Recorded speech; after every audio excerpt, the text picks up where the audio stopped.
Здравствуйте, дорогие друзья! Продолжаем курс истории Древней Церкви и продолжаем с вами разбирать появление новой ереси в Древней Церкви, которая называлась моноэнергизм или монофилитство.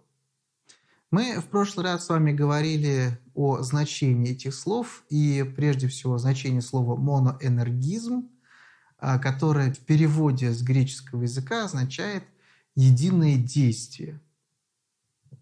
Этим термином подразумевается единое действие во Христе двух природ. Единое действие, подчиняющееся именно божеству, то есть божественное действие. И тем самым, благодаря этому термину, по большому счету, не врачуется раскол между монофизитами и православными. Предлагается, по сути, присоединиться к монофизитам таким скрытным, очень тонким образом, поскольку в двух природах во Христе может быть только два действия – божественное и человеческое.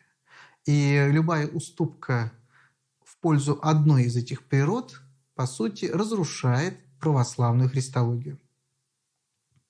Потому что, согласно православному вероучению, во Христе две природы представлены в полном совершенстве. И действие есть неотделимое свойство каждой из этих природ.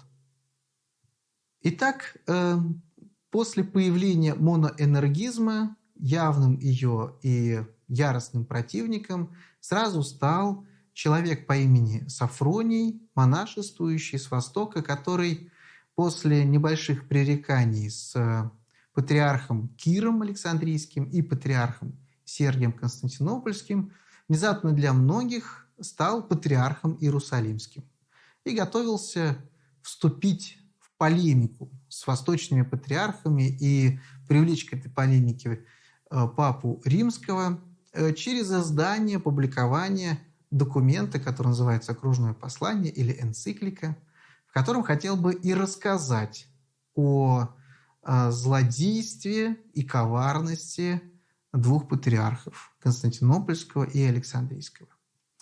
Однако это окружное послание опередил патриарх Сергий, который первым направляет свое письмо папе Римскому, которым на тот момент был папа Римский Гонорий. И вот ответ Гонория, который Сергий получил в скором времени, он, по сути, является моментом рождения нового, видоизмененного еретического учения, которое как раз мы и называем монофилитство. Моноэнергизм – это ранняя его форма таким образом, монофилитство – поздняя форма этого еретического учения. Монофилитство в переводе с греческого языка означает учение об одной воле во Христе. Моноэнергизм – это одно действие, монофилия – это одна воля. Что же пишет папа Римский Гонорий патриарху Константинопольскому Сергию? А пишет он ему следующее, что, безусловно, вот эти споры о действиях во Христе, они, конечно, важны и необходимо уделять этому внимание, однако же они бессмысленны и бесполезны без того, чтобы признать во Христе одну волю. Вообще разговоры о действиях вредны, и они привносят в церковь исключительно расколы. Но вот я, говорит Гонорий, предлагаю все-таки говорить о единой воле. И вот это еще более высокий уровень монофизитства в таком интеллектуальном поле. Ведь что такое монофилитство и почему Гонорий об этом говорит? Все потому, что действие, и это очевидно для всех, мы обращаемся к Евангелию и видим, что Христос действует как человек.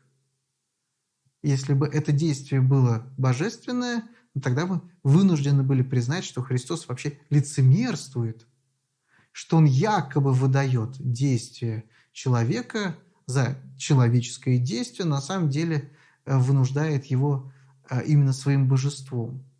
То есть он как бы играет то действие, которое являет человек Христос. Так вот, Ганорий говорит, что нет, это бессмысленно об этом говорить, что это слабая, ошибочная позиция, которая не принесет мира церкви. Гораздо важнее говорить о тех волях, которые во Христе присутствуют. То есть желание, от кого оно исходит? Желание что-либо соделывать во спасение человека. Это желание или воля, волеизъявление Бога или человека. И вы помните, что монофизиты относились к человеческой природе крайне негативно. Считали, что она слишком скверная для того, чтобы устраивать наше спасение. Что если уж оно действует, это человечество, то уж точно не к спасению. Потому что может ли бы что хорошее быть от человека? Ничего, говорят монофизиты.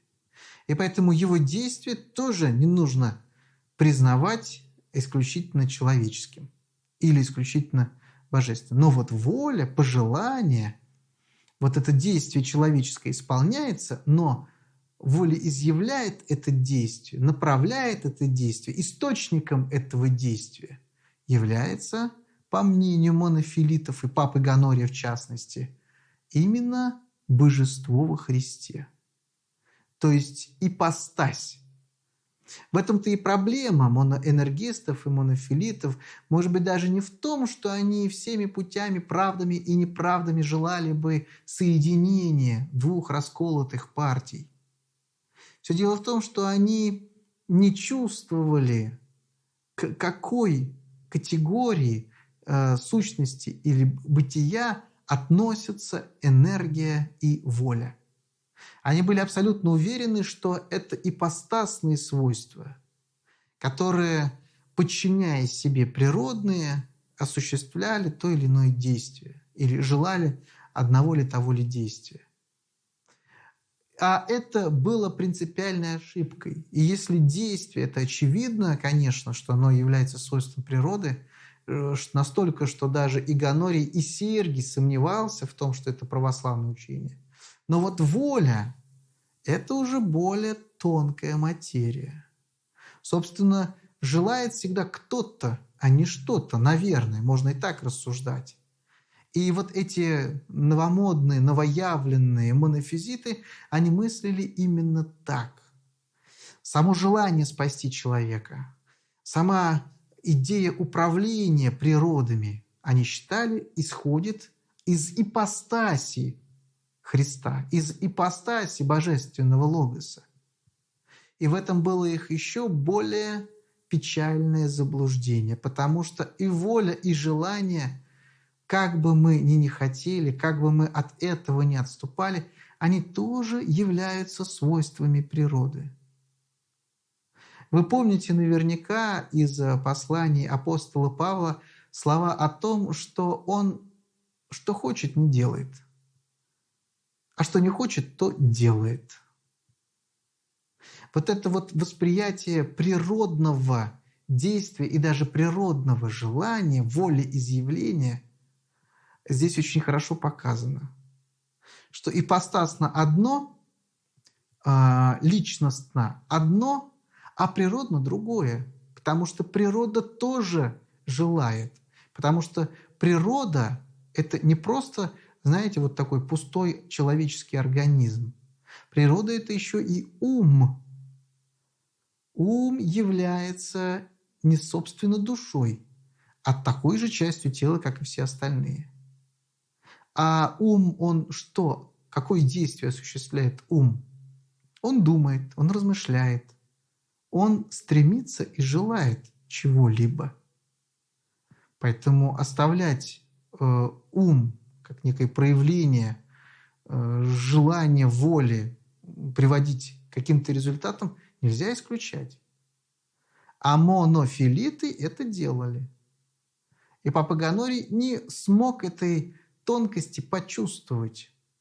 Вот он был абсолютно уверен, что Бог Христос, божество Христа, некое ипостасное, личностное, и осуществляет все те самые понуждения к действию, реализуемые в человеке и в божестве Христе.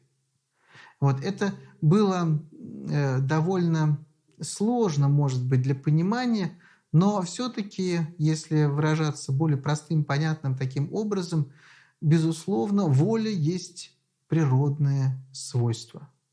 И от этого никуда не убежишь, не спрячешься. И если мы не признаем двух воль волений во Христе, то мы снова впадаем в монофизитство.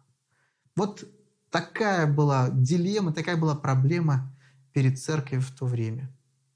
Сафроний, безусловно, пишет свое сочинение, свой документ, энциклику, который рассылается по восточным патриархатам и к Папе Римскому, но не успевает активным образом поучаствовать в диспутах на эту тему.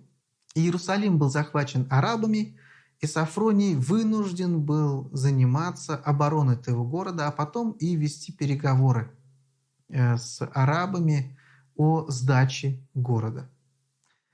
Что касается патриарха Сергия, то он пользовался вот этим сложным положением, сложной позицией вообще в государстве и церкви для того, чтобы некоторым образом зафиксировать те достижения, которых они добились с императором, с епископом Киром и теперь уже с папой римским Гонорием. Эти достижения были реализованы в изданном эдикте, который называется «Эктесис», то есть изложение веры православной, в котором, в общем-то, говорится о том, что не стоит говорить о двух или одном действии во Христе, и, наверное, даже не стоит говорить о волях двух или одной волях во Христе. То есть оказалось, что их позиция, она довольно зыбкая, они это чувствовали, но не то, чтобы они ее навязывали всем жителям империи, но они и не поддерживали православный взгляд на этот вопрос. Эктесис, документ, который изначально призван был, в общем-то, развивать идею монофилитства, оказался довольно скромным по своему содержанию, а вскоре уже при последующем императоре вообще был издан документ, который назывался «Типос».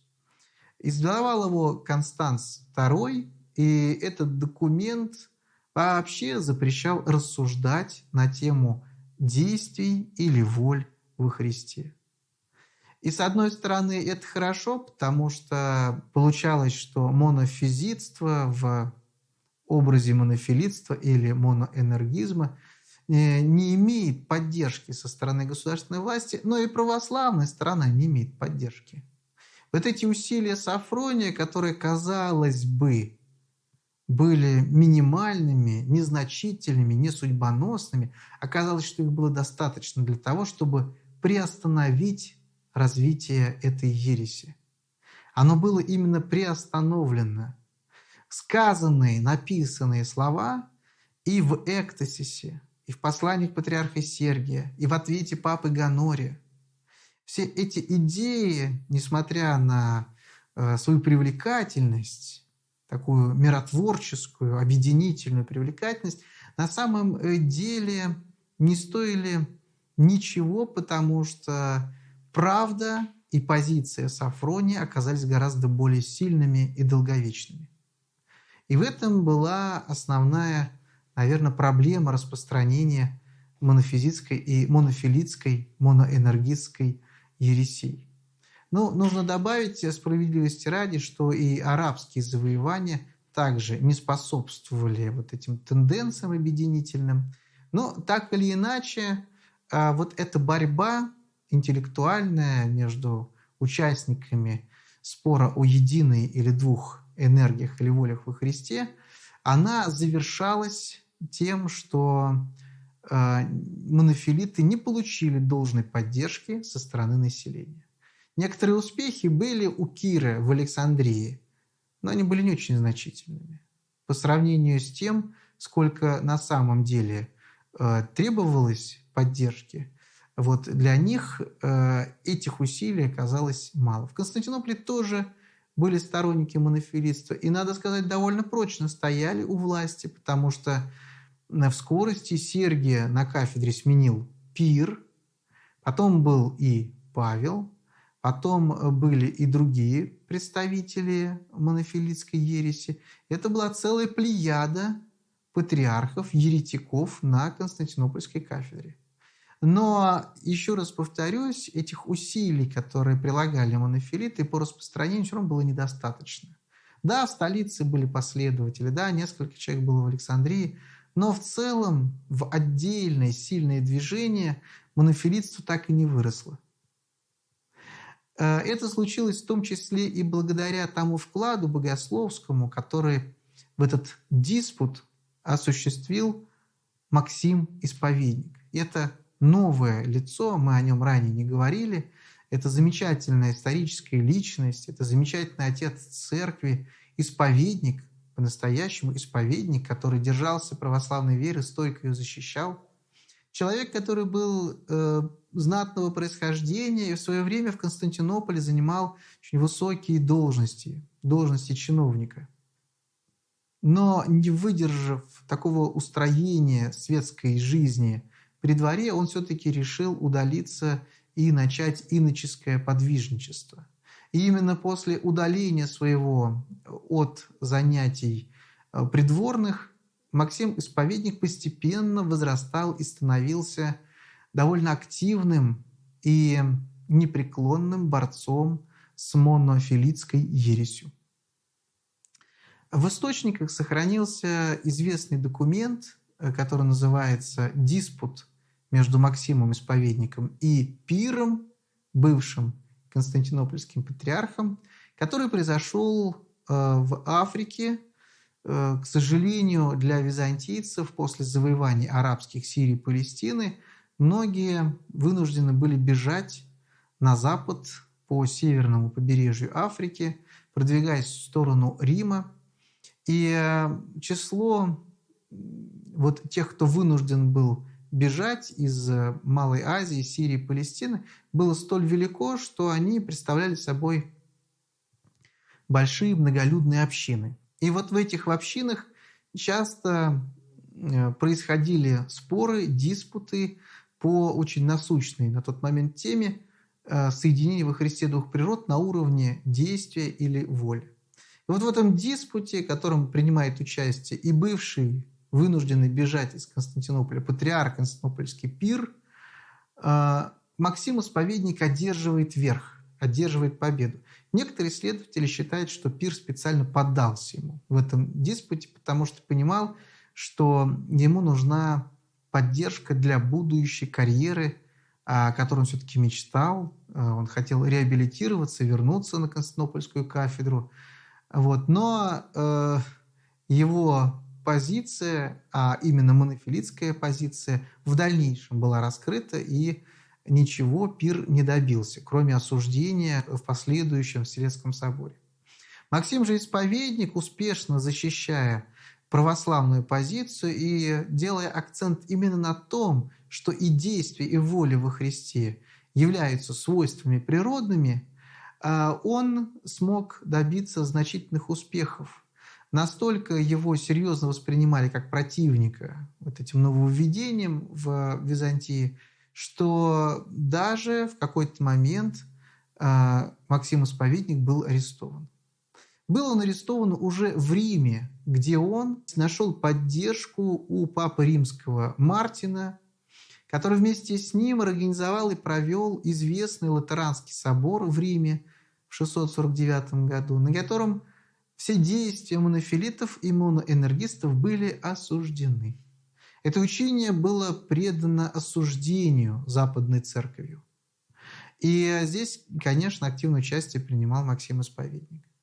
И папу римского Мартина и Максима в скорости после проведения собора доставили в Константинополь.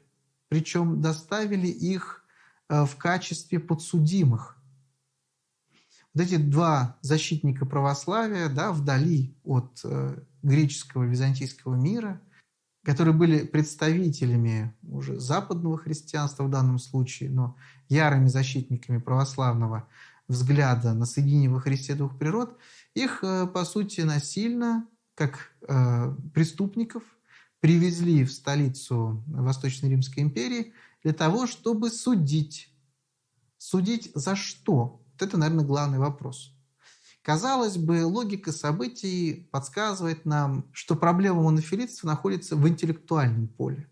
И можно было бы ожидать, что осуждение Максима и Мартина могло бы состояться на каком-нибудь поместном небольшом соборе, а может быть даже и вселенском, почему бы и нет, можно было бы на него замахнуться.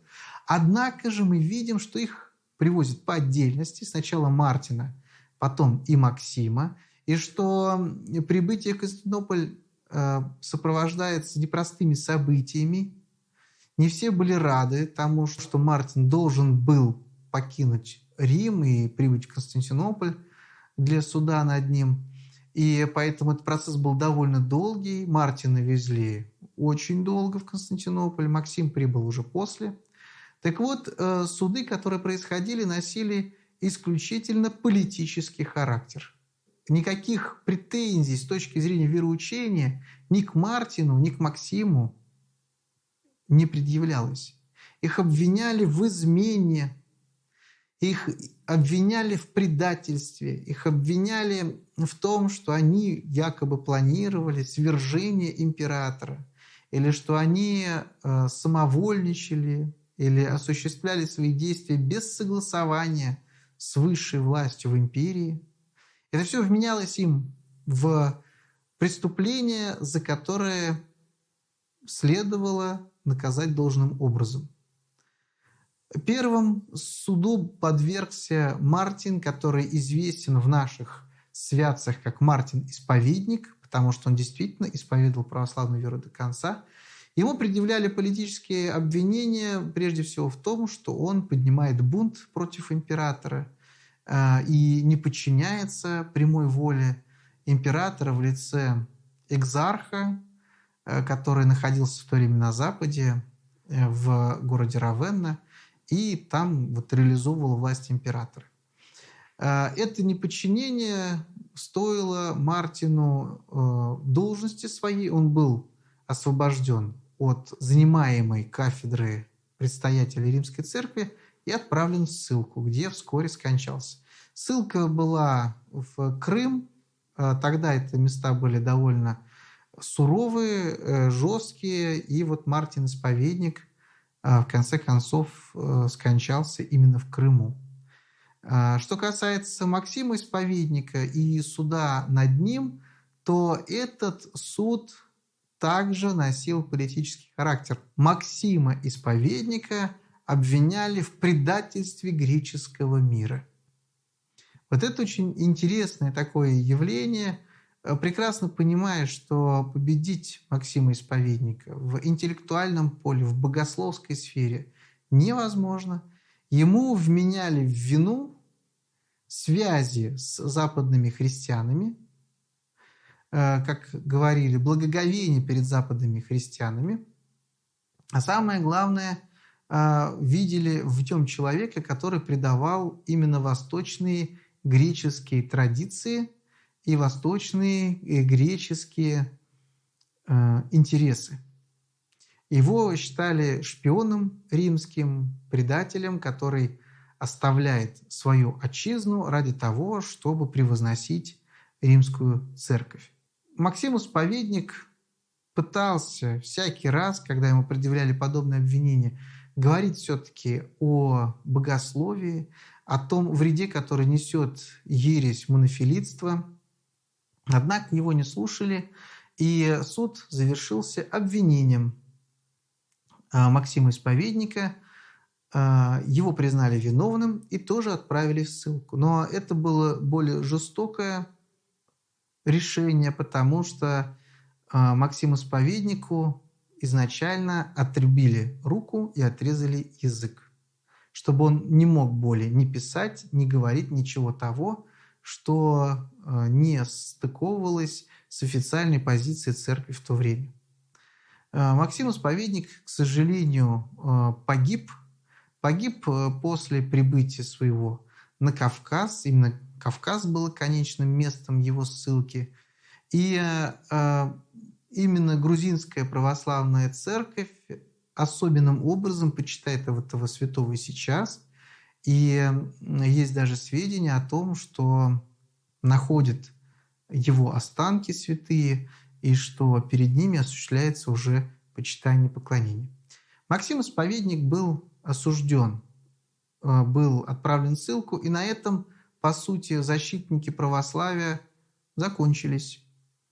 Сафроний Иерусалимский давно умер, Мартин Исповедник отправлен в ссылку, где скончался, Максим Исповедник также, и других защитников православная церковь на тот момент не знала.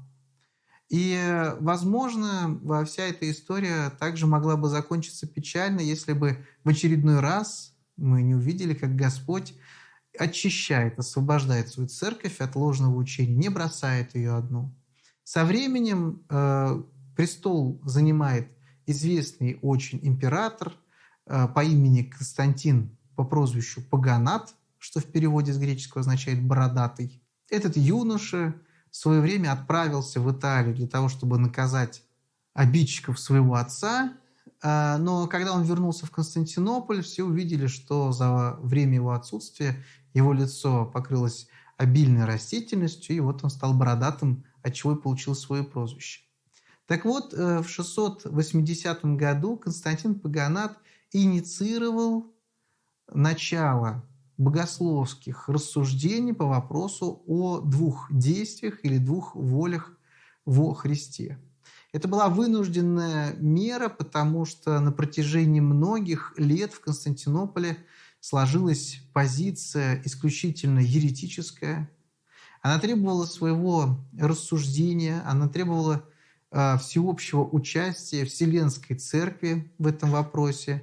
И в скорости это произошло благодаря усилиям именно императора, хотя он изначально опасался созывать Вселенский собор, поскольку он был довольно юным, он боялся, что это слишком сильное такое действие, поэтому он приглашал просто к совещанию и епископов, и представителей западных христиан.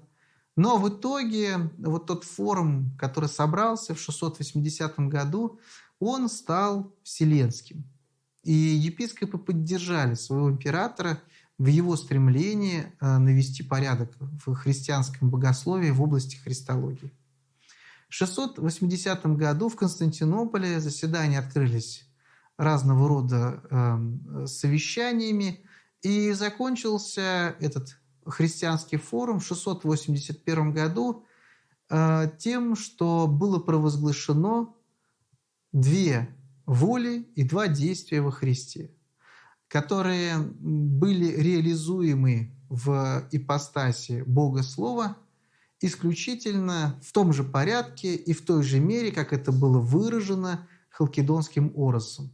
Нераздельно, неразлучно, непреложно, неизменно. Вот эта формула, она была отнесена участниками собора и к действиям, и к волям во Христе. На этом Шестой Вселенский собор завершился. Те, кто противился, их было немного, этому вероучению, были сосланы. В частности, это Макарий, патриарх антиохийский, он лишился своей кафедры, был отправлен в ссылку, но, по сути, он был единственным защитником некогда популярного богословского мнения. Вот так произошло, что время, Господь все расставили по своим местам, и монофилитская ересь практически канула в лету. От нее осталась небольшая, совсем маленькая община, которая ютилась в монастыре святого Марона, и ее первым предстоятелем был тоже человек по имени Марон, поэтому в скорости монофилитская церковь, она была небольшая совсем, она получила название Маронитская церковь или Маронитские христиане. Вот они были откровенными и совершенно точно убежденными сторонниками монофилитского учения. Церковь эта существует до сих пор, и это удивительно, что она столько веков пережила в своей жизни. Она очень незначительная и маленькая, и по сути является вот неким таким просто феноменом, историческим свидетелем тех споров и прений, которые проходили в церкви. Шестой Вселенский собор закрывает, друзья мои, эпоху христологических споров, И в этом смысле закрывает целое, наверное, явление, связанное с тем, что церковь выясняла очень сложные вопросы соединения во Христе двух природ.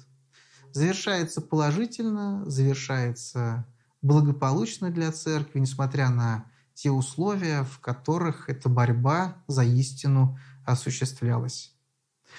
А теперь, внимание, вопрос.